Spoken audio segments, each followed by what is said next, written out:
प्रातःकाल गौतम बुद्ध के सभी शिष्य दैनिक कार्यों से निवृत्त होकर एकत्र हो गए। गौतम बुद्ध ने संदेश देना आरंभ किया।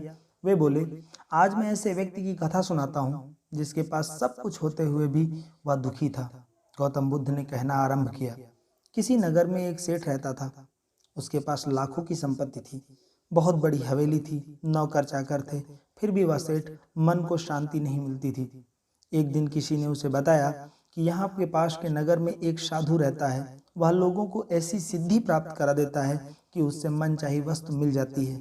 उससे वह व्यक्ति साधु के पास गया और उसने साधु को प्रणाम कर निवेदन किया, महाराज, मेरे पास धन की कोई कमी नहीं है, फिर भी मेरा मन बहुत अशांत रहता है। आप कुछ ऐसा उपाय बता दीजिए कि मेरी अशांति दूर हो जाए। सेठ ने सोचा कि साधु बाबा उसे कोई ताबीज दे देंगे जिससे उसकी अशांति दूर हो जाएगी और उसकी हर इच्छा पूरी हो जाएगी और उसका मन हमेशा के लिए शांत हो जाएगा।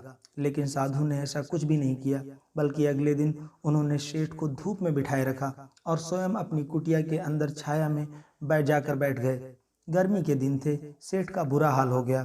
उसको बहुत गुस्सा आया, पर उसने किसी तरह से अपने मन को शांत रखा। दूसरे दिन साधु ने कहा, आज तुम्हें दिन भर खाना नहीं मिलेगा।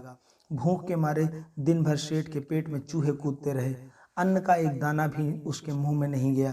लेकिन खुद साधु ने तरह तरह के पकवान उसी के सामने बैठकर बड़े आनंद से खाए।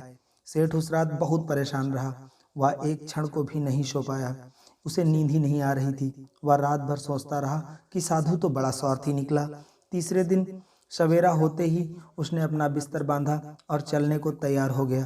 तभी साधु बाबा उसके सामने आकर खड़े हो गए और बोले, सेठ, क्या हुआ? सेठ ने कहा, मैं यहाँ बड़ी आशा लेकर आपके पास आया था, लेकिन मुझे यहाँ आपसे कुछ नहीं मिला।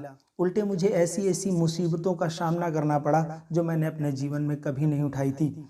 साधु हंसते हुए बोला, मैंने तुम्हें इतना कुछ दिया, तूने कुछ भी नहीं लिया। सेठ ने आश्चर्य भाव से साधु की ओर देखा और बोला, आपने मुझे कुछ दिया? आपने मुझे कुछ भी नहीं दिया। साधु ने कहा, सेठ, पहले दिन जब मैंने तुझे धूप में बिठाया और स्वयं छाया में जाकर बैठा, तब मैंने तुम्हें यह बताया कि मेरी छाया तेरे काम नहीं आ सकती। जब मेरी बात तेरी समझ में नहीं आई तो दूसरे दिन मैंने तुझे दिन भर भूखा रखा और स्वयं अच्छे अच्छे पकवान खाए। उससे मैंने तुझे यह समझाया कि मेरी खा लेने से तेरा पेट भी नहीं भर सकता। सेठ, याद रख, मेरी साधना से तुझे सिद्धि नहीं मिलेगी। तूने अपना धन अपनी मेहनत से कमाया है और शांति भी तुझे अपने पुरुषार्थ, साधना और मेहनत से मिलेगी।